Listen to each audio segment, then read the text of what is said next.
Okay, this video is how to modify your users in Salesforce. So right now, Burgess Health has 3 users that have access to Salesforce.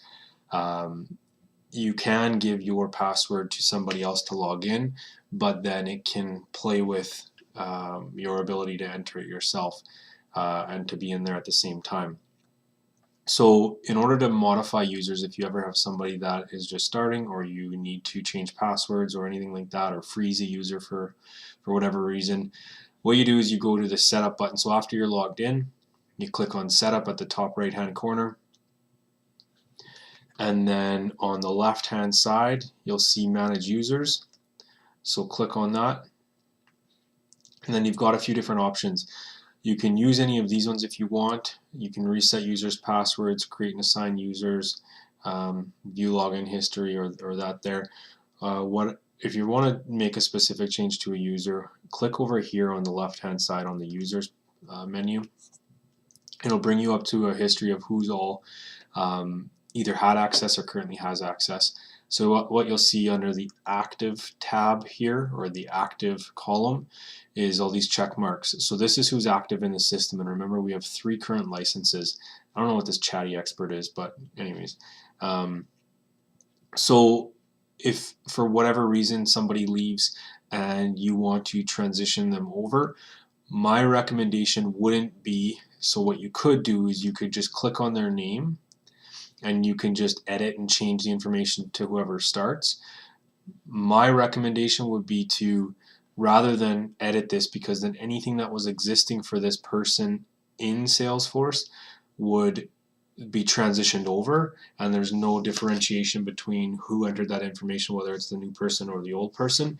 So what I would recommend doing is, instead of changing this information over to whoever is the new person or whoever you want to give access to, I would hit the edit button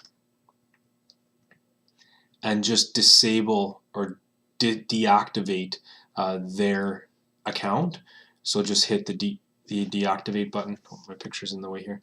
And it'll tell you this will be deactivated. You hit OK, and then that person would be deactivated. Now I'm not going to save this because it'll mess with Kristen right now. But once that's deactivated, then what you can do is you can go back to your users and you can add a new user in. So once you hit the user button, now it'll say new user, or it'll give you that option. So you just hit the new user button, fill in all the information that you need to. The important thing, everything's pretty straightforward here. You can play with this if they're in a different area, but it should be set automatically to what our system is. You don't have to do anything with this section in here. The big thing is just you'll have to give them what their user license is. So now, because we only have 3 and all 3 are used, you don't have all the options. But if you were to deactivate somebody, it'll give you the option for system administrator, which is what you probably want to give that person, because they can go in and make changes to anything that they need to make changes to as well. So and then you just make sure that they're checked off as active, and then they should be good to go. So that's how to add a new user or modify an existing. So let's say email addresses change or something like that.